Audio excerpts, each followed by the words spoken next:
Okay mga ka-keyword, magluto naman po tayo ng ating recipe, ang Guangdong Chicken a la King. Maghiwa na tayo ng sibuyas at isabay na rin natin ang bawang. At syempre, islice na natin ang ating chicken ng maliliit na slice. Ang maliliit na slice ng chicken ang siyang lalong nagpapasarap sa loob ng bunganga pag kinakain mo ito. At tandaan ninyo mga ka-keyword, dapat nihugasan natin ang chicken para siguradong malinis ito. Kunin natin ang cheese curls at gupitin natin, lagyan ng hangin para maging flat siya pag ating dinurog. Kumuha tayo ng malinis na bowl, ilagay natin ang dinurog nating cheese curls at dito natin pagsasamahin ang ating cheese curls na ginawa nating powder at ang ating in-slice na chicken. Timplahan na natin ng konting asin at lagyan na rin natin ng paminta. Para dito pa lang solve ka na sa lasa. Sa chicken pa lang panalo na. Ihanda na natin ang ibang sangkap. Magbalat na tayo ng carrots at hiwain na rin natin ito ng maliliit na slice. Hiwain na rin natin ang siling berde na siyang magbibigay ng konting anghang sa ating sangkap. At isabay na rin natin ang red bell pepper na napakasarap at magpapabango sa ating lutuin. At yan nga mga ka-keyword, hinanda ko ng aking kawali. By the way, ang ginamit ko dito, used oil na pinangluto ko ng manok para mas masarap.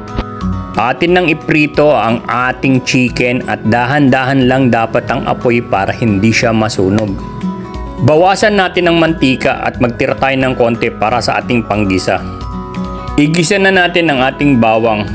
Haluin natin siya ng konti. Hindi naman kailangan mag-brown siya. Basta't pag naamoy nyo na lumalabas ang kanyang aroma, pwede na. At isunod na natin kagad ang sibuyas. I-keyword mo lang silang mabuti para lumabas ang kanilang aroma. At pag naglumabas na ang kanilang aroma, ayan, isunod mo na ang siling berde. At syempre, kiwarin mo ng kiwarin na naman yan. Hanggang sa makikita mo, nagbabago ang amoy, lalong bumabango habang kini-keyword mo. At isabay mo na ang red bell pepper. Pagsamahin mo silang lahat, i-keyword mo ng i-keyword yan at sigurado makikita mo sobrang bango. At ilagay mo na ang carrots. Ayan, konting keyword pa ng keyword hanggang sa makikita mo, pag kini-keyword mo, gumaganda siya at bumabango ang iyong lutuin. At yan nga, i-keyword na natin ang ating manok. Isama na natin, i-mix natin. At ang sikreto dito, lagyan natin ito ng Sprite. Ilalagay natin ang Sprite at hahayaan natin siyang pakuluin sa pamamagitan ng Sprite muna. Maliit na bote ng Sprite lang ang binibili ko para rito. Siya nga pala mga ka-keyword, nilagyan ko rin siya ng parsley leaves para mas masarap. Lagyan na natin siya ng konting salt o asin. At takpan muna natin at hayaan natin siyang kumulo ng 5 minuto.